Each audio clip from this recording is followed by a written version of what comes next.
Ouais.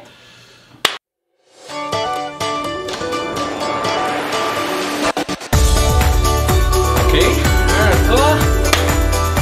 Bonjour les athlètes, ici c'est Pierre Batman. Je suis avec Jérôme Blair. Là, Jérôme, on va regarder le milieu de la caméra là, parce que là, on a tendance à regarder le petit écran. Fait que si vous voyez nos yeux tourner à droite, là, parce qu'on est en train de se regarder dans le miroir au lieu de regarder dans l'affaire. On va être meilleur. Donc, ceux-là qui ne connaissent pas Jérôme, je vous le présente. Jérôme, ça fait la 3e année qu'il est avec nous, avec le Club Orange. C'est notre spécialiste course à pied. Et à travers des différentes vidéos qu'on va faire durant la saison 2020, Best Year Ever d'ailleurs, ben là, on va parler justement entraînement, course à pied, notre philosophie, puis on parle directement à vous. C'est pas qu'est-ce qu'on fait d'habitude dans nos podcasts, c'est une espèce d'entrevue, puis on jase. que t'es venu, on jase, ok? Fait qu'on jase pour que, vous apprenez quelque chose, puis si jamais en dessous des commentaires, vous allez voir ça sur YouTube, vous avez des questions, des commentaires, vous voulez voir d'autres contenus qui vous intéressent, ben n'hésitez pas parce que c'est ça qui nous carbure, ok? Parce qu'on est là uniquement pour vous donner de l'information puis vous envoyer en espérant dans le droit chemin. On l'espère. Alright, fait que on a comme trois sujets aujourd'hui. 3 choses. 3 choses. Un, ça fait 1 mois qu'on s'entraîne. Ouais. Donc avec le Club Orange, on a commencé à la mi-janvier. Fait que demain d'ailleurs, c'est Saint-Valentin. N'est-ce pas? Bon Saint-Valentin. Et celui qui se pose la question, ça vient de ma cafetière, la Breville Barista Express, que j'adore. Merci Lynn Mathieu pour m'avoir donné ce cadeau de Noël. C'est les meilleurs cafés que j'ai jamais bu. Amen. Amen. Donc, 3 choses. Fait que le mois, ça fait 1 mois. L'autre affaire, c'est, on va parler de technologie. OK?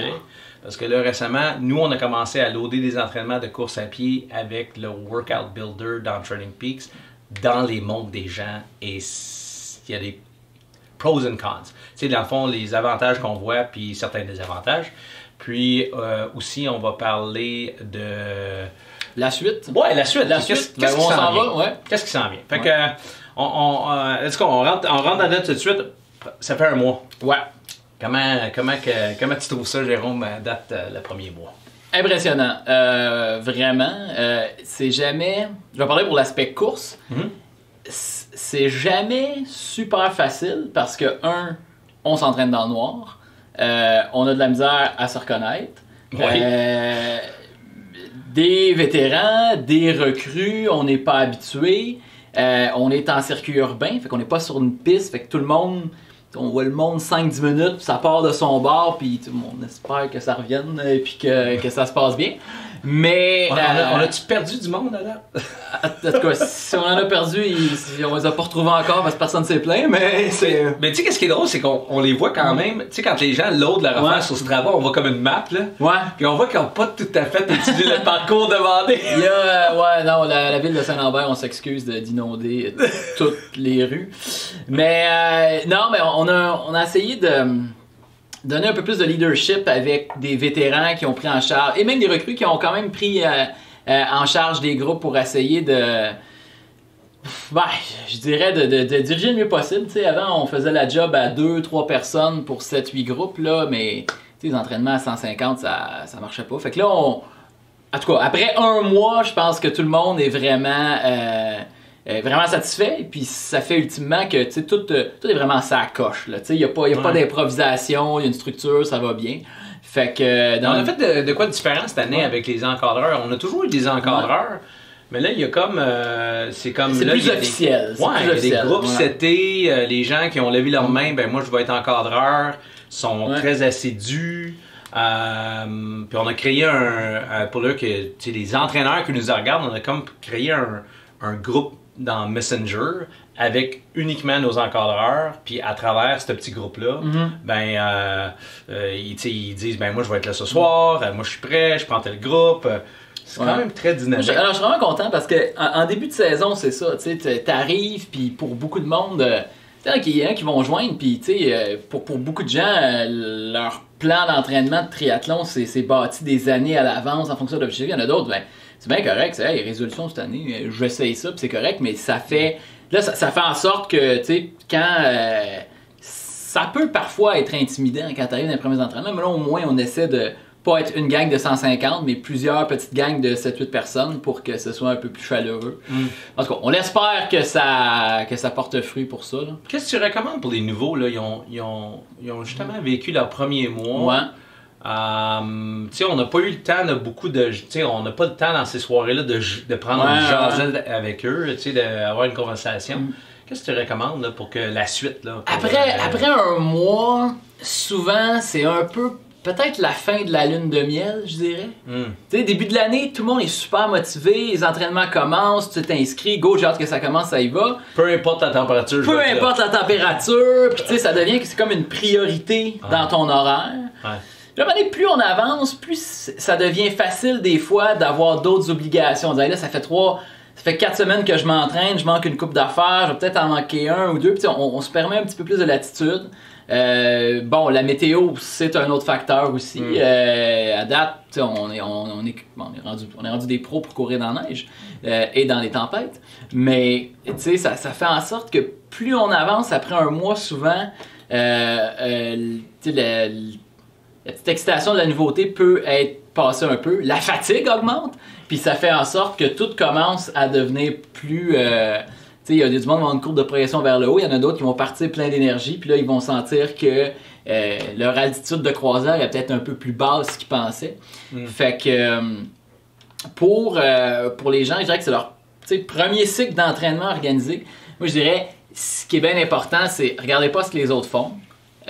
Écoutez-vous vous-même, parce que nous, on contrôle une affaire. On contrôle on essaie de contrôler l'aspect entraînement. Mais tout le restant de la vie, là, alimentation, sommeil, récupération, ça, vous le savez pas vraiment peut-être ce que vous avez à changer tant que vous l'avez pas vécu. Fait que tu sais, c'est essayer de se faire une bulle puis être... pas regarder ce que les autres font puis un tel a couru plus, je devrais-tu faire ça? Non, tu devrais faire ce que tu as envie de faire et deux, t'écouter par rapport à ça parce que là, au début, tout le monde est dans la même direction, mais là, ça va peut-être commencer à éclater un peu. Le monde va dire que moi... 6 fois par semaine, c'est trop. C'est à 4 que je performe bien, ben c'est mieux d'y aller avec ça. Puis c'est facile de se faire influencer. Vraiment. Moi, j'étais dans le groupe avec les 6 minutes et 20 secondes. Là, la façon qu'on fait nos groupes en passant, c'est par rapport à ton meilleur demi-marathon. Ben là, on dit la vitesse, à peu près, tu tiendrais ton demi-marathon. Fait que moi, j'étais dans le groupe de 6 minutes 20, puis ça roulait bien. Puis on avait comme entre 4 et 6 répétitions de l'entraînement à faire, mais c'était comme, on en fait 6. Puis c'était dur, peut-être difficile pour quelqu'un de dire, ah ben moi finalement j'en fais juste 4. Ça c'est important, il n'y a pas personne qui va te juger parce que tu as dit, j'en fais juste, il n'y a pas de juste là. De dire, ben moi ce soir c'est correct, j'en fais 4 et quand j'ai fini je vais aller vers la maison. C'est important pour vous, les recrues, les gens qui recommencent à s'entraîner, que vous allez vraiment à votre rythme. Je pense que c'est vraiment ça que tu as... Si, exemple, dans l'entraînement prescrit, c'est 4 à 6 répétitions, à partir de 4, l'entraînement est réussi. C'est pas comme un minimum à atteindre de respectabilité. Non, à 4, là, la job est faite, puis c'est correct. Puis, c'est des affaires niaiseuses, mais des fois, juste quelqu'un qui, je sais pas moi, qui prend un transport en commun, qui marche peut-être l'équivalent de 7-8 km au boulot, ben, au final, si tu fais ça tous les jours, si t'as fait 4 minutes de moins dans la course, là, ça va finir par... Ça va quand même avoir un... Puis oublie pas que c'est un humain. Oui, aussi. Humain, OK? Qui prépare l'entraînement. Puis nous, on a décidé que nous, dans notre plan d'entraînement, on serait satisfait entre 4 et 6 répétitions. Donc, oui, si tu me dis, si j'en fais 4, c'est-tu correct? J'aurais pas mis 4 si je trouvais ça pas assez ou pas bon. Fait que les gens ont tendance à toujours aller vers le plus. Le plus, puis tu sais, je pense que c'est normal, en début de saison, tout le monde veut... je sais pas si c'est faire sa marque ou quoi que ce soit. Puis c'est humain, puis c'est normal, là, ça c'est correct. Mais c'est sûr, puis une autre affaire aussi, c'est que là, il commence à avoir des groupes définis, mais c'est jamais rien de définitif là-dedans. Tu sais, une semaine, tu peux courir avec telle gang, si la semaine après, tu cours avec une gang qui va être plus lente. C'est pas un step down dans ta progression, c'est juste être capable de s'écouter et de dire hey, aujourd'hui, là, c'est de ça que j'ai besoin. Puis c'est toujours bien mieux d'avoir fait le minimum plus lentement que ceux qui vont rester à la maison. Au final, là, on en a un, là, Alejandro, là, qui est un de nos meilleurs coureurs en termes de vitesse. Il fait régulièrement ça. Là. Donc, tout dépendant comment il se sent à la veille ou comment il se sent la journée même, il peut décider, aujourd'hui, je m'en vais courir avec le groupe Bonheur. Mais c'est parce qu'il est vraiment à l'écoute sa récupération. S'il y a un petit bobo, c'est pas comme un genre d'émotion personnelle pour dire je m'en vais ailleurs dans un groupe plus lent. C'est sûr que des gens pour qui, exemple, l'entraînement, ça va être super identitaire. Là. Genre, mes performances sont ce que je suis. Ces gens ont tout le temps tendance à aller au max, tout le temps le plus, quitte à continuer à s'entraîner blessé. Mais je pense que les gens qui ont l'aptitude de dire hey, aujourd'hui, là, je vais prendre ça pas mal plus relax, ça va être bien correct, c'est presque 100% du temps, c'est tout le temps du monde qui ont pas mal d'expérience, puis tu sais, qui ont, je dirais en certaines... Ben, ils ont vécu des moments où ça n'a pas super bien été. Ils n'ont plus rien à prouver, puis c'est correct. Faut, c'est pas mal de même dans l'entraînement, ça va bien jusqu'à temps que ça aille mal, puis c'est quand ça va mal que tu apprends vraiment.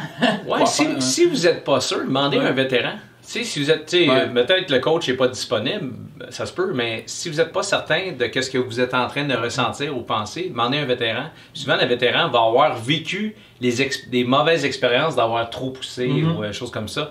L'autre affaire, c'est qu'oubliez pas que la plupart des gens qui nous écoutent, vous êtes des triathlètes. Donc oui, il n'y a pas juste les 2 ou 3 courses par semaine, mais en plus l'accumulation de natation, vélo et tout ça. Donc, les gens ont tendance à penser, ben là, vu que je fais 3 nages, 3 vélos, 3 courses, qui est extrême présentement en termes de nombre d'entraînements, ben ils ont tendance à séparer les sports. Ouais, mais je fais 3 nages, ça va juste dans la catégorie nage, ça n'affecte pas le reste. Mais ça, c'est faux. Tu sais, c'est un peu, même en compétition, je le vois souvent, des gens qui vont débuter, qui vont dire, si on parle, exemple, de la distance triathlon sprint, les gens vont tous stratifier tout ça en disant 750 mètres de nage, je suis capable, 20 km de vélo, c'est correct, puis 5 km, j'ai déjà couru. Ouais, mais as-tu déjà fait un effort entre 1h20 et 1h40 continuel? Ça, c'est une autre histoire, puis l'entraînement, c'est un peu de même. Là. Chaque entraînement pris séparément, c'est correct, mais quand tu en as 2 ou 3 par jour, ça s'accumule. La fatigue est exponentielle. Là. Oui, tu sais, parlons d'un programme de quelqu'un qui fait juste courir. Il dit, mais moi, je suis un coureur, je fais un programme de marathon présentement, pour exemple, le mois de mai. Présentement, il court 3, 4, 5, 6 heures à peu près. Par semaine. Ça va dépendre d'où la personne commençait, mais c'est sûr que on n'est pas dans une phase... Là, je parle amateur, là. On parle pas de l'élite qui veut gagner le marathon d'Ottawa, là, mais amateur, à ce temps-ci, tu sais, quelqu'un qui, exemple, qui va pas avoir les infrastructures pour faire des intervalles, peut-être sur une piste d'athlétisme intérieure, comme l'Université McGill, sans Claude Robillard, le monde qui court dehors.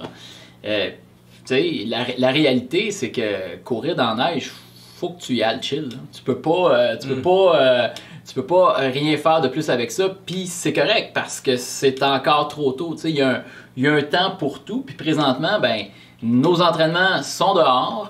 Si on court dans le sludge, ben, c'est sûr et certain que ici, ça va peut-être faire un lien avec l'aspect technologique, mais justement. C'est pas ta vitesse, elle sera jamais la même, là. C'est sûr et certain. Fait que, quelqu'un qui court un marathon, ben, ce qui nous rend meilleur en course à pied, aussi banal que ça peut être, c'est de sortir dehors puis s'entraîner. Peu importe. Si tu es capable de maintenir une structure, selon moi, en hiver, dans le froid, presque tout le temps dans le noir, puis que tu as 4 entraînements prévus par semaine, puis tu es capable de les faire les 4 sans choquer, puis de tout le temps sortir. Même si des fois tu coupes 20 minutes, ben tu as gagné pareil. Le but, c'est sors dehors et fais-le. Déjà là, c'est correct. Tu es capable de l'avoir dans ton horaire. Après ça, quand ça va juste, il va se mettre à faire plus chaud, tu vas être sur l'asphalte, il va faire clair, ça va juste devenir plus facile. Ça va être des ailes. Vous allez avoir des ailes. Exactement, c'est ça. Ça, c'est ce que les gens qui courent tout le temps sur le tapis roulant ne vivent pas. Tu sais, dans le fond, on est au Canada, là, et les 4 saisons, c'est ça qui est le fun. C'est qu'il y a des changements de température, changement d'air, changement d'asphalte. Il y a des fois, il y a des motons de neige, puis tout ça. Je pense que ça, c'est important. Puis justement, on bifurque vers la technologie parce que on est là-dedans présentement. On a beaucoup de questions par rapport à ça. Et dans le fond, comme entraîneur, comment tu vois ça, Jérôme? Parce que nous, on vient... Tu sais, il faut dire, là, toi, t'es plus jeune que moi, mais moi, je viens du temps où puis vous avez écouté mon podcast avec Frédéric Plante, podcast numéro 147, je sais pas, mais on a parlé justement que nous, dans le temps, quand on faisait un parcours de course à pied, on avait la Timex Ironman, whatever, puis là, on pesait sur notre montre, on balisait notre parcours de 10 km, on mettait des petits piquets dans la rue, puis là, on pesait sur nos montres quand on arrivait à 1 km. C'est ça notre technologie. Mais ça marchait quand même. Je veux dire, on a réussi à faire nos objectifs quand même. Fait que comment tu vois ça? Présentement, là, on est là-dedans. Là. Présentement, je vais... Ma réponse, comme dans n'importe quoi, ça va tout le temps être « ça dépend ». Pour la course à pied, encore une fois, ce qui va te rendre meilleur, c'est d'aller courir. Courir avec une montre ne va pas te rendre meilleur. Ça va peut-être t'aider à être plus précis, plus spécifique. Mais présentement, là, comme mi-février, c'est pas le moment où ça va faire une différence. Le seul avantage que j'y vois, c'est si, comme moi, tu es peut-être un peu dyslexique avec les chiffres, puis là, tu essaies de te rappeler de tes répétitions, tu le mets dans ta montre, si ça te permet de te souvenir ce que tu as à faire, fine, ça c'est super. Mais encore une fois, l'information que ta montre va te donner, que ce soit ta vitesse ou ta distance ou peu importe, de toute manière, en hiver, on s'entraîne avec du temps. Si c'est 60 minutes, on court 60 minutes parce que si on dit 10 km, si on dit 15, des fois les conditions vont faire en sorte que ça va devenir ben trop tough ou beaucoup trop facile. Fait que c'est du temps. Puis les intervalles, c'est du temps aussi. Tout ce que tu as besoin de savoir, c'est tu sais que bon, pendant 2 minutes, il faut que tu ailles plus vite ou moins vite. Puis ça va tout le temps être un peu au feeling. Tu peux être sur une rue, la charrue est passée avant toi, tu vas gagner 15 secondes au kilomètre facilement dans un intervalle versus être dans la neige. Mais tu sais, ça, tu vas le voir à ta montre, mais c'est pas nécessairement l'information qui va être la plus révélatrice. C'est pas le résultat de la montre qui va dire si tu as eu un bon entraînement ou pas. Exact. Surtout l'hiver. Vu que justement, dans le fond, je pense que l'autre soir, on l'a tout vécu là, parce que en général, le web builder, le workout builder, qu'est-ce qui est intéressant, c'est qu'il load tout ça dans la montre, tu payes sur Start puis Buy, c'est parti. Okay? Mais tu n'as pas besoin de regarder encore ta montre à chaque fois pour voir si tu es on pace ou pas. Dans le fond, si on demande d'aller à une certaine vitesse, puis après ça accélérer pendant 2 minutes, puis après ça accélérer encore pendant 2 minutes, l'effort d'accélérer est déjà très bon. C'est ça. Ces entraînements-là sont faits pour être capable de... Pardon. Pas faire de vous des coureurs et des coureuses qui ont comme 2 vitesses, lent et rapide. Là. Genre jog lent et compétition, c'est d'être capable parce qu'en course, ça va changer. Puis sans le savoir, des fois, tu vois quelqu'un que tu vas suivre, tu essaies de te rattraper, mais là, tu vas accélérer instinctivement. Puis si tu n'as pas travaillé à l'entraînement, c'est là que tu peux te faire prendre. Fait que le but, c'est d'être capable de devenir confortable à plusieurs vitesses puis d'apprendre à... ça revient tout le temps à la perception de l'effort, comment tu te sens. Tout le temps, une affaire à se demander, c'est OK, je cours à cette vitesse-là, combien de temps je peux toffer? Le feeling que j'ai là, il peut durer combien de temps? Si tu es capable de répondre à ces questions-là, je pense que tu as une longueur d'avance sur bien du monde qui ont une montre. Ça, c'est clair. Oui, parce qu'il y a une affaire qui s'appelle l'effort critique ou le temps critique ou ce qu'on fait juste demander comment tu serais capable de faire ou de toffer en termes de vitesse pendant 30 minutes. Fait que mettons, tu aurais 30 minutes à faire. Quelle vitesse tu serais capable de soutenir pendant 30 minutes? Si on pose la question aux gens, la plupart des gens ne savent pas. Ben, je sais pas. Je pense que je serais capable de tenir tant. Fait que dans le fond, tu ne sais pas. C'est pour ça que la perception de ton effort est l'affaire la plus importante. Comment que mon cœur bat, la respiration. J'ai déjà demandé à quelqu'un, toi, là, à la fin d'un entraînement, là, quand tu es au maximum, est-ce que tu cils de la respiration? Tu fais-tu... Puis la personne m'avait dit, c'était Jonathan Gauthier, justement, notre partner au podcast, il dit non, il dit j'ai jamais senti ça. Ben ça veut dire que tu n'as jamais été jusqu'au bout de tes moyens, mais peut-être parce que, puis je sais pas si c'est le cas de Jonathan, mais peut-être parce qu'il se fiait sur qu'est-ce que sa montre lui disait. Il disait, OK, mais là, présentement, tu as atteint ta vitesse, donc reste là. Fait que, tu sais, au niveau des montres, si on regarde sur une ligne du temps, l'avènement des montres GPS, il les records du monde sont pas mis à tomber. Là. Tu sais, en fait, plus tu regardes à un haut niveau, moins les gens en ont. Là. Pas de musique, pas de compte pas rien, pas de monde. C'est juste au feeling ou à peu près. Là, on parle coureurs élites, là, ils savent exactement où ils sont. Puis c'est une... ce qui font que ce sont des gens d'élite, évidemment, c'est parce qu'ils courent super vite. Mais c'est qu'ils ont aussi cette aptitude-là, puis de la transposer à chaque entraînement pour être tout le temps juste à la limite, là, sur le bord du précipice, que je suis correct, je tombe pas. Ben, ultimement, c'est ça qui fait que les entraînements vont vraiment être bons. Mais comme tu disais, la montre, des fois, ça va avoir un effet limitant. Pour beaucoup de gens, souvent, c'est les chiffrons. En bas de 5 minutes au kilo, en bas de 4 minutes au kilo. OK, là, ça commence à aller trop vite, puis on vient se barrer avec ça un peu. Fait que, tu sais, ça a du bon. En fait, moi, je pense qu'avoir un entraînement de qualité, c'est indispensable d'avoir une montre, mais une montre qui va te donner du temps. Si t'as ça, t'es correct. Si t'as pas le temps, là, ça c'est un problème.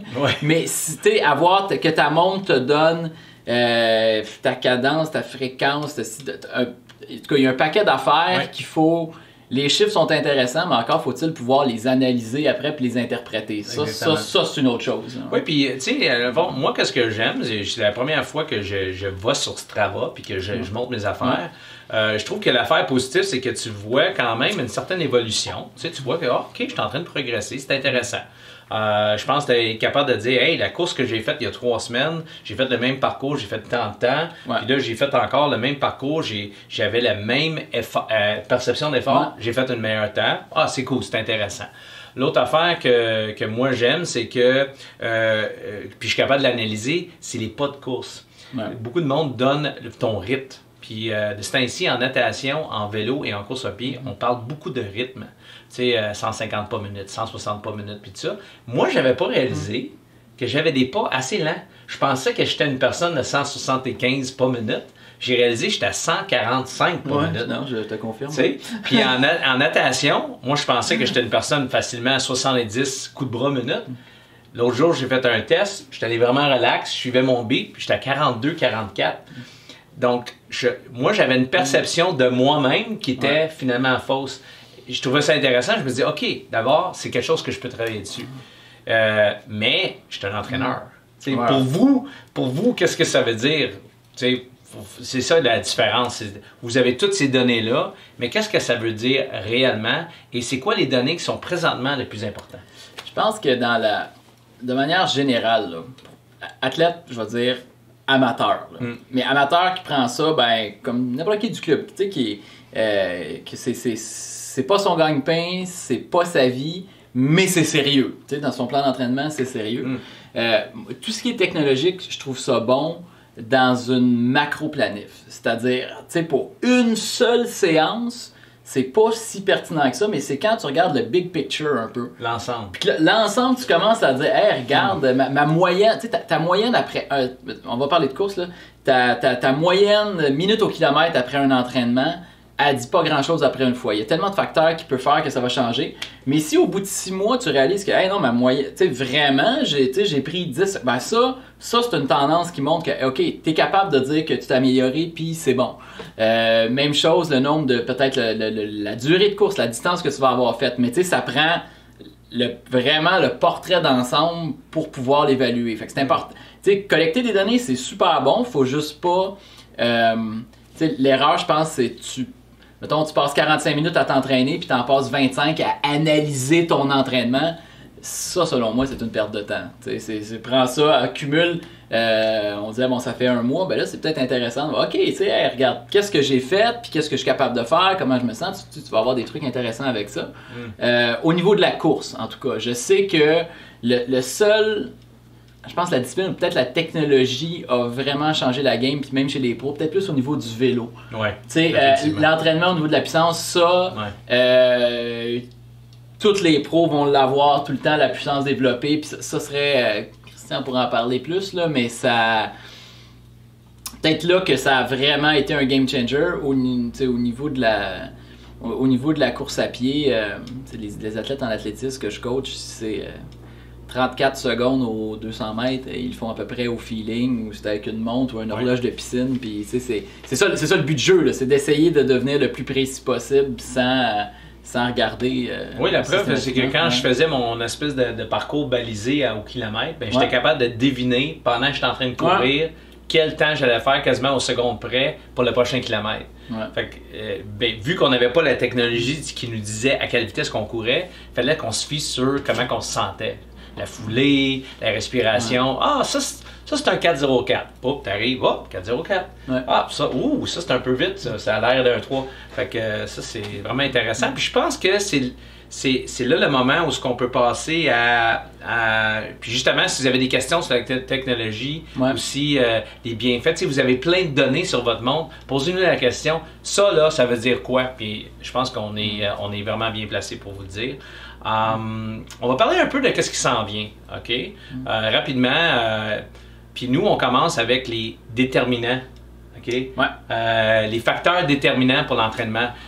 Jérôme, il a sa façon de planifier les entraînements pour qu'est-ce qui s'en vient comme objectif. Moi, j'ai peut-être une différente façon. On a toutes nos philosophies par rapport à qu'est-ce qu'on veut que les athlètes vivent pour qu'ils arrivent à leur objectif et qu'ils réussissent. Sauf que les facteurs déterminants sont pareils. On va parler de ça un peu. On essaie de... En fait, trop souvent, probablement à cause des aspects technologiques, on considère uniquement... les gens vont mesurer leur progression uniquement sur l'aspect physique, c'est-à-dire uniquement sur la vitesse ou la distance, ces choses-là. C'est un aspect, c'est un aspect qui est important, c'est sûr, mais tu as l'aspect technique, tactique et psychologique qui, selon moi, ce qui va faire la différence, tu sais, quelqu'un qui veut progresser à un moment donné, là, la différence entre les bons et les très bons, c'est vraiment dans ces petites choses-là. Tu sais, si on parle tactique en course, pas beaucoup de monde. Souvent, les seules personnes qui vont parler de ça, c'est ceux qui vont se présenter à une ligne de départ puis qui espèrent gagner. Eux autres, le temps, ils vont s'en foutre, ils vont regarder c'est qui est autour de moi puis à quel moment j'attaque. Ça, c'est l'aspect tactique. Mais pour tout le monde, il y a aussi améliorer sa tactique en course, c'est, exemple, quand tu regardes une planification d'entraînement, te demander, bon, ben si je veux donner le meilleur de tout ça, c'est quoi la stratégie? Je pousse-tu au début, je pousse-tu à la fin? À quel moment? Qu'est-ce qui est important? C'est sûr que nous, on essaie de vous guider avec ça dans les entraînements de groupe, mais il y en a, si tu le fais par toi-même, dans un autre moment, il faut que tu regardes ça et tu dis, bon, ben, OK, j'ai 2-3 vitesses là-dedans, c'est laquelle qui est la plus importante, puis comment je vais faire pour que m'assurer que cet entraînement-là soit tu sais, j'ai 1 heure à investir, là, que j'en ressorte le meilleur de ça pendant 60 minutes. Ça, c'est l'aspect tactique pas mal. Puis les gens qui vont être capables de faire ça avec les entraînements, généralement, ça va se transposer assez facilement en compé. Puis après ça, ben, tu as des liens qui sont automatiques avec l'aspect psychologique parce que si tu arrives soit dans un entraînement, on peut parler de compétition, mais juste des fois, tu pars avec, on est en entraînement en groupe, tu as 7 groupes de vitesse, tu pars avec une gang, puis là tu réalises que tout le monde jase, toi tu es dans le rouge, il n'y a rien qui va bien. C'est sûr que mentalement, c'est comme, oh my god, qu'est-ce qui se passe avec moi, je suis dans le bon groupe, qu'est-ce que c'est ça, ainsi de suite. Mais tu sais, améliorer ça va pas bien de ce temps-ci. C'est ça. Après un entraînement, ça va pas bien de ce temps-ci. Il y a quelque chose qui se passe, mais tu sais, ça, l'affaire la plus importante, c'est premièrement rester calme. Et tu sais, quelqu'un qui va avoir bien géré l'aspect tactique et tout ça, va être capable de dire, OK, c'est ça, c'est déjà arrivé, c'est pas grave, tu sais, ça va me prendre 2 minutes, je vais replacer ça, je vais être capable de mieux doser, c'est-à-dire peut-être en faire un plus relax, marcher un petit peu plus. Il y a différentes stratégies avec ça, mais les deux composantes sont quand même super importantes parce que je sais qu'en triathlon, dont c'est mon cas, beaucoup de gens, le moment de panique va se faire dans l'eau.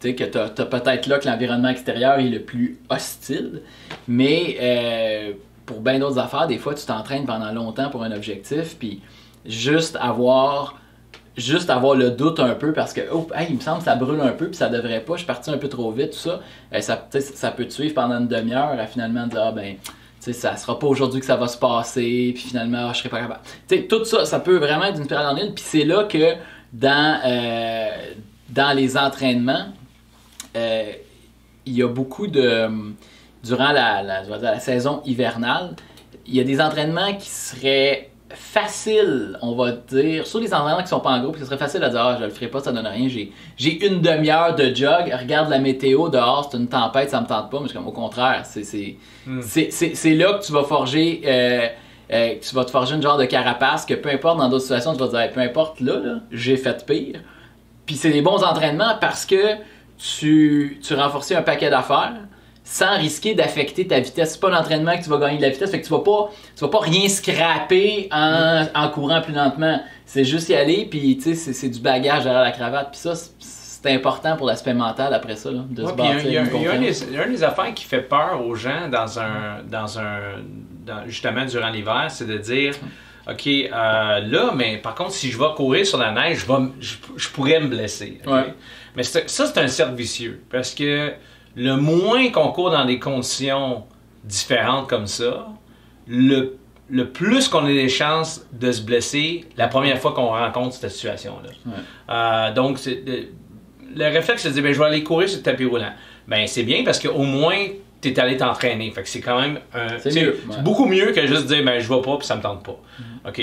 Par contre, la meilleure option, c'est quand même d'aller à l'extérieur parce que c'est les conditions qu'on vit et ça nous prépare mentalement, psychologiquement, qui est la partie, tu sais, Jérôme, il croit, moi j'y crois, la partie physique, là, vous n'avez pas besoin d'un entraîneur ou d'un plan d'entraînement ou ce que vous payez par mois. Moi, j'ai des athlètes qui me payent par mois pour avoir la partie physique de qu'est-ce qu'est l'entraînement. Vous pouvez le trouver sur l'Internet gratuitement. Vous pouvez acheter un livre. OK? Ces plans-là existent. Fais plan d'entraînement marathon pour tel temps. Pouf, tu vas avoir 8 entraînements qui vont sortir. OK? Si c'était juste la partie physique, ben nous, on n'aurait pas besoin d'exister. On n'aurait pas besoin d'exister. Nous, là, qu'est-ce qu'on sait? C'est que l'affaire la plus importante, c'est l'aspect psychologique, l'aspect constance en l'entraînement, préparation psychologique, qu'est-ce qui parle de tactique, technique. Tous ces aspects-là là, englobent un plan d'entraînement puis vous envoie vers un objectif qui vous aide à vous rendre. Si c'était uniquement sur la partie physique, mais on manque quelque chose parce que comme tu as dit, tu peux arriver à un événement, tu pars dans l'eau, tu paniques, tu n'as jamais vécu l'eau libre avec une gang, ou tu t'es jamais mis dans une situation où ce que tu pourrais paniquer à l'entraînement.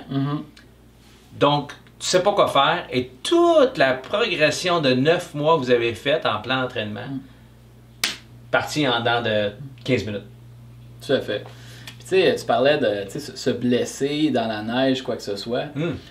Fondamentalement, courir dans la neige, ça devrait diminuer les risques de blessure à cause que l'impact est pas sur l'asphalte, c'est plus mou. Fait à la base, la seule affaire, puis c'est drôle parce que tu peux demander à n'importe qui comment tu conduis ton auto dans la neige en hiver. Ah ben tu fais plus attention, tu vas plus doucement. OK, ben c'est la même affaire en courant.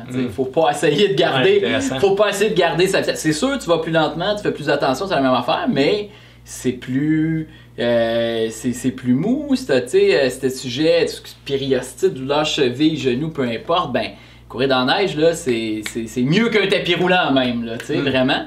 Mais c'est sûr que si tu essaies de faire les mêmes temps ou quoi que ce soit, ben, est-ce que tu risques de te blesser? Oui, ça se pourrait, c'est sûr, ouais. Ben, tu sais, les gens, ils disent après l'entraînement sur neige, exemple, j'ai les tendons irrités, j'ai des enflures, j'ai vraiment mal aux jambes, j'ai mal aux hanches. Ben, c'est parce que tu es en train de découvrir des faiblesses. Ton corps est en train de te dire, oh, tu as des faiblesses. Est-ce que la réponse, c'est de dire, OK, je ne vais plus aller courir dans la neige? Ça, c'est la mauvaise réponse. Parce que tu es en train de, justement, dire, OK, le signal, c'est, hey, va faire du renforcement, va faire de la mobilité, fais de l'activation après l'entraînement, toutes les affaires qu'on dit depuis quelques mois dans justement notre chaîne YouTube, pour que justement, quand tu arrives à l'événement, ben, tout d'un coup, tu glisses sur un... Tu pognes un trottoir, tu glisses, tu tournes la cheville, ou tu pognes une flaque d'eau, puis tu tombes à terre, que ça ne sera pas la fin. Parce que justement, OK. Parler avec une personne qui est dans notre équipe, Lynn Sainte-Marie, qualification qu'on a pour cette année. En tout cas, Lynn, on te souhaite bonne chance en 2020. Justement, Lynn, elle parle beaucoup de s'entraîner en neige, c'est vraiment bon pour le corps. Et apprendre ça énormément, fait du trail running, tout ça. Ça, c'est super bon pour justement continuer à avancer puis éviter les blessures. Tu sais, l'essentiel, j'ai discuté avec beaucoup d'entraîneurs d'autres sports, puis tu sais, le dénominateur commun, là, je prends des coachs de basket, c'est pas quelle affaire, puis tu sais, c'est comment, c'est tout le temps intéressant de juste voir la philosophie, puis tu sais, comment amener le monde à un autre niveau, puis bottom line, ça va tout le temps demeurer, essayer de prendre les gens, puis de les sortir de leur zone de confort le plus souvent possible. Ouais. Vraiment, on essaie de le faire cette année en changeant un peu les entraînements, on le voit. Les gens arrivent avec une attitude un peu différente. Oh, ok, c'est pas ce qu'on est habitué de faire, il y a plus de service à ça, et c'est super.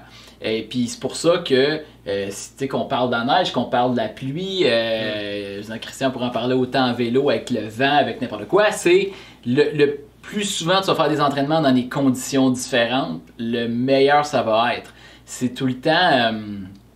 surtout pour le corps, tu sais, justement, dans la neige, je trouve ça dur pour les jambes. Ben, effectivement, peut-être que tu as des muscles stabilisateurs qui auraient besoin d'être travaillés, puis tu le fais, fait que c'est correct, tu sais, c'est pas... tu sais, les gens qui vont passer...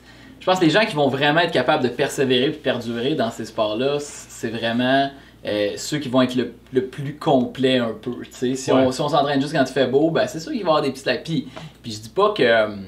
Mon message, c'est pas de... Tu sais, faut pas cumuler 10 entraînements semaine, c'est juste de, tu sais, accepter le fait que, ouf, celui-là va être plus dur un peu à cause d'un paquet de conditions que je ne contrôle pas, mais on les contrôlera jamais, ces conditions-là, de toute manière. Fait qu'il faut juste pas backer avec ça. Oui, et puis tu sais, juste l'aspect monter des côtes. Là. Ouais. On est sur le plat tout le temps. Puis là, on arrive à un événement où il y a des côtes, puis là, les pulsations montent, on n'a jamais vécu ça.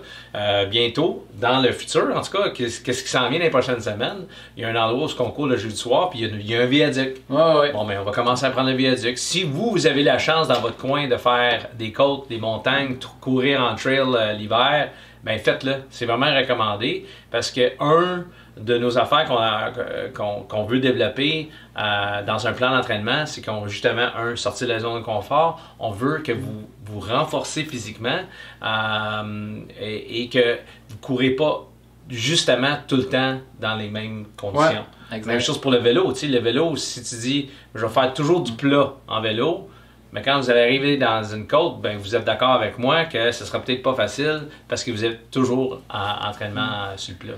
Donc, bien important. Ça reste qu'on fait, c'est des sports cycliques. Hein? C'est tout le temps le même mouvement répété, puis répété, puis répété, puis répété. Puis le risque de blessure qu'on a, c'est justement dû à ça. C'est une accumulation extrême d'impact, quoi que ce soit. Fait que si c'est tout le temps la même affaire sur l'asphalte, on est pas mal plus à risque que d'en faire une dans le gazon, une en montagne, une dans la neige, une sur un tapis roulant par exemple. Faut jamais que le corps comprenne le pattern un peu. OK, parfait. Écoute, on va conclure avec juste pour vous donner une idée de ce qui s'en vient. Ouais. Moi, quand je fais mon plan d'entraînement par rapport au triathlon, j'ai tendance à partir vers la fin, dans le fond, vers l'objectif, puis je recule dans le plan. Fait que quand on pense à nos affaires, dans mon cas, c'est comme ça, moi, je me dis, bon, ben OK, il y a une certaine distance à faire. On a remarqué dans les dernières années que nos athlètes ont une faiblesse dans tel sport ou dans tel aspect du sport. Ça peut être les transitions, ça peut être des affaires tactiques, justement. Parce qu'on en avait parlé tactiquement. Nous, quand on va arriver sur la piste cette année, on va travailler sur l'aspect tactique. Pas juste de dire, je tourne autour de la piste puis je fais un certain temps. Je suis avec du monde. Et je suis dans une course et il y a des gens.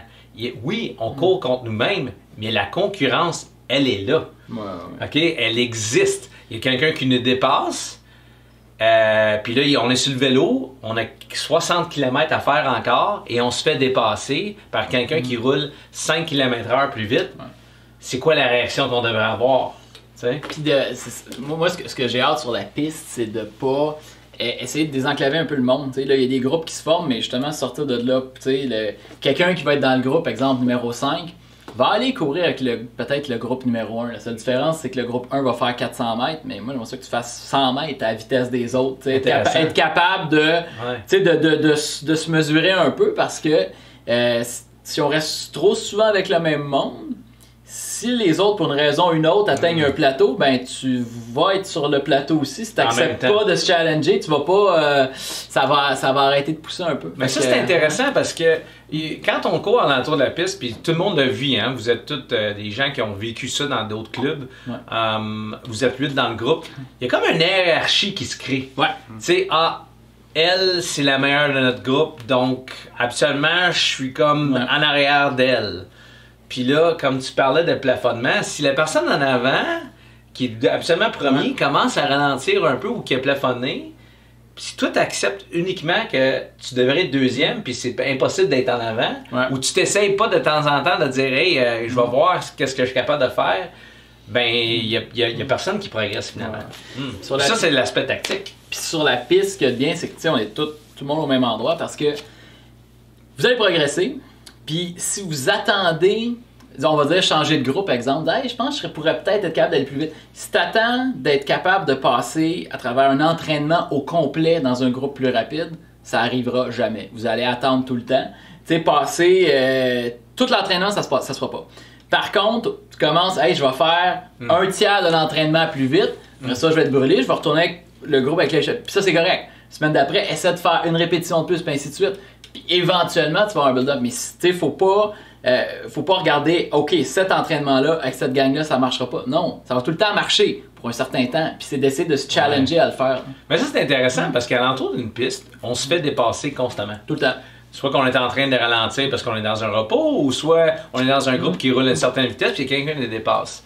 Mais pourquoi pas de temps en temps, tu vois quelqu'un qui te dépasse puis te dire ça se passe pas de même. Suivre là, pendant 100 mètres, ou je vais essayer de le coiffer. Puis c'est là qu'on découvre, hey, je savais pas que j'avais cette vitesse-là. Je savais pas que j'étais capable d'aller. Puis peut-être que justement, tu vas remarquer, ben ma foulée a changé. Finalement, c'était pas si difficile que ça. Puis c'est la même chose quand vous allez faire du vélo en gang, en groupe. C'est la même patente qui peut arriver. De temps en temps, vous êtes avec votre gang.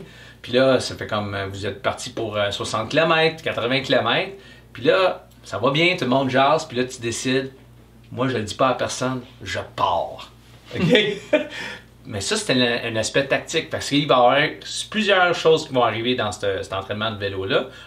Vous allez partir, puis là, vous réalisez, OK, pendant combien de temps que je fais ça? Je fais ça pour 30 secondes ou j'y vais pour la gloire? Les autres personnes vont te regarder partir et ils vont pas réagir tout de suite. Ils vont dire, qu'est-ce qui se passe là? Svartman, il a décidé de partir. Il va casser de toute façon. Tu sais, puis l'aspect tactique va se jouer là-dedans. Mais ça veut pas dire que... Moi, je peux dire, il y a des gens, des fois, ont peur de faire ce genre d'affaires-là parce qu'ils veulent pas apparaître cocky ou arrogant ou, tu sais, sortir justement, ben, tu sais, c'est correct, c'est ça. Puis il y a un risque, là, c'est sûr et certain que... Ben oui! Il y a un risque que tu casses puis que ce soit la fin, mais... Ça veut pas dire que c'est une mauvaise affaire, tu sais, c'est... Non, dans le fond, choisir ses moments, essayer des différentes affaires. Tu sais, notre plan d'entraînement cette année est beaucoup... Moi, je le répète tout le temps, 2020, ça va être le best year ever. C'est très personnel pour moi. Mais moi, j'ai décidé comme entraîneur qu'est-ce que je voyais comme faiblesse, c'est que les gens avaient un certain pattern à l'entraînement. Il y avait un certain, je suis avec ce groupe-là, j'ai une certaine façon de courir, j'ai une façon de faire du vélo, que je m'attends. Donc, le plan d'entraînement a l'air à changer beaucoup, je suis content, les gens ils réagissent bien. Puis l'autre affaire, c'est que nous, on veut justement voir des choses qu'on ne voyait pas avant, dire OK, cette personne-là, absolument, il court, puis c'est pas mal tout le temps avec la même gang. Tout d'un coup, il est avec une autre personne. Oh, c'est rare ça. Ben, ça, c'est qu'est-ce qu'on veut voir. Voilà. Ouais, exactement. Cool. Fait que, écoute, j'espère que vous avez aimé cette vidéo-là. Nous, on a l'intention d'en faire d'autres à travers la saison, puis ça va arriver avec certains moments dans la saison. Quand on va justement arriver sur la piste, fin mars, début avril, on va faire un autre. Peut-être qu'on va faire ça dehors à la piste, ça serait le fun. Live from the track. Live from the track. Puis justement, vous parlez de ça, puis qu'est-ce qui s'en vient. Fait que, ciao tout le monde! Salut.